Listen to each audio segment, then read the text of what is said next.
My blueberry muffins are famous around here. They're my #1 seller. The recipe was my grandmother's. It's a secret, and needless to say, I guard it pretty closely. My business depends on it. Another thing I guard closely is the credit card information of my customers. PCI DSS stands for Payment Card Industry Data Security Standard. It's a standard that helps business owners like us prevent credit card fraud, hacking, and other security threats. As business owners who accept credit cards, we have to be PCI DSS compliant. It's a mandate from the payment brands, and we have to validate that compliance at least once a year. Businesses that don't and that maintain a relationship with one or more of these card brands risk losing their ability to process credit cards.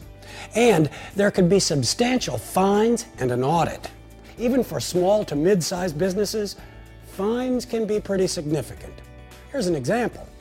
A restaurant recently compromised information on 20,000 Visa cards. This led to $800,000 worth of fraud. So, Visa fined the restaurant the $800,000 to recover the losses. That's a lot of bread. The restaurant had to pay the investigation fees too, and those typically start at $10,000. So non-compliance can be pretty expensive, and it's more than fines and fees. Think about the loss of business reputation and revenue.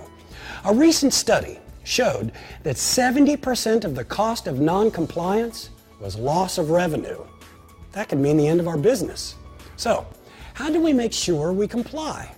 It starts by engaging a qualified security vendor to determine risk and validate compliance. There are two parts to the validation process. The first is the PCI Self-Assessment Compliance Questionnaire. It looks like this. And no matter how many Visa transactions they complete each year, all business owners need to complete this questionnaire. It includes questions about your policies, procedures, and physical security measures as they relate to the transmission of cardholder data. The second part of the process is the vulnerability scan. If you process more than 1 million Visa transactions per year, or if you process more than 20,000 e-commerce Visa transactions per year, you'll also need to complete a quarterly vulnerability scan. It checks your network to see if there are any weaknesses or gaps that could allow an unauthorized user to break into your network and steal cardholder data. Scans, by the way, must be performed every quarter by an approved scanning vendor. Some businesses processing fewer than 20,000 Visa transactions per year also need the scan, but this could vary. Your qualified security vendor will know if this applies to you. So, how long does this whole process take? It varies, depending on the complexity of the network and whether or not there are non-compliance issues to be resolved. Generally, though, it can take about 5 to 10 minutes to enroll in the program and 15 minutes to complete the self-assessment questionnaire.